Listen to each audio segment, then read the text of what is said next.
everybody, I'm Pia from Stitches and Scraps. Today I'm going to show you how to crochet the Tunisian reverse stitch.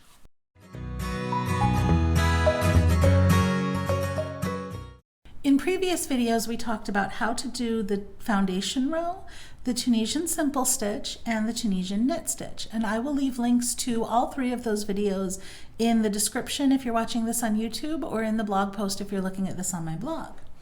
So now let's move on to doing the Tunisian reverse stitch, which sounds harder than it is. And I'm going to just work off this same foundation because as you can see, this row on top looks very much like a foundation row would.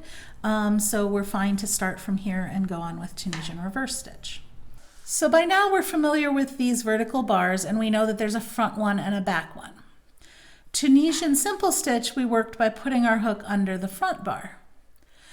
Tunisian reverse stitch, we work by putting our hook under the back bar, and we're actually going to put it under the back bar from the back. So this looks a little fiddly, especially on the first stitch, but here's how it works. There is my first stitch and there's a loop already coming out of it, so I don't have to do that one. I come in from the back to the front and I grab that back bar and pull it through. Okay, so now you can see my hook is just under that back bar. I'm going to yarn over and pull up a loop. Let's find the next stitch. There's the next stitch. There's that back bar. I'm going to come in from behind, grab that back bar and pull it up. Okay, and what that does is it pushes the whole top of the stitch forward. So I'm coming in from behind, grabbing that back bar and pulling it up. The first stitch of the row is the hardest one because it's so close to that chain and your working yarn gets in the way. But after that it becomes pretty easy. You go in between the stitches and then grab that back bar. What I'm actually doing is I'm going from right to left between these two loops, but I'm doing it from behind. And there's another way to do this that some people find easier, so I'm going to show that to you on the next row. Now for this last stitch, if you remember, we've been pulling up that extra little bump at the back.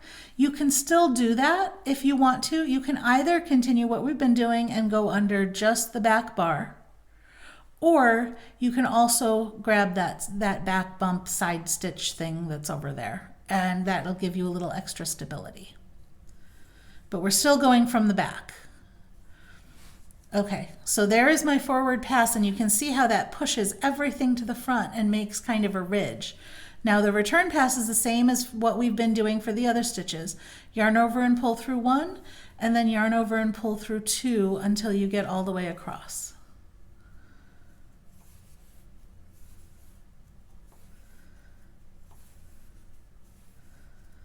And that is a Tunisian reverse stitch. Now I'm going to show you the other way to do it. We've been working from behind, right? So a lot of people find it easier to literally just turn the work so that you're working kind of upside down, and that's where it throws me. I don't like to work upside down, but now you see these back loops are in front because we've turned our work upside down. So we're literally turning the work upside down and working across these back loops. If you find that easier, that is a perfectly common way to do it as well. So we fold it down.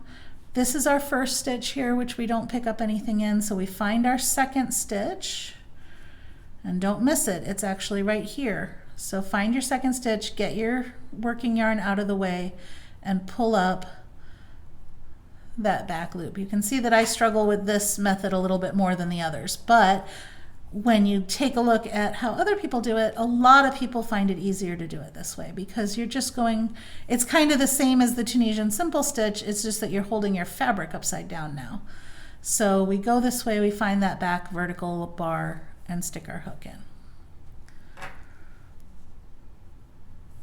The reason this is not my favorite is I find that I end up skipping stitches doing this sometimes, so I have to be very careful and look at it from the front every time to make sure that I haven't skipped a stitch. So I'm at the last stitch, and again I can pick up that extra bit on the side if I want to, which I do. There we go, and pull up a loop.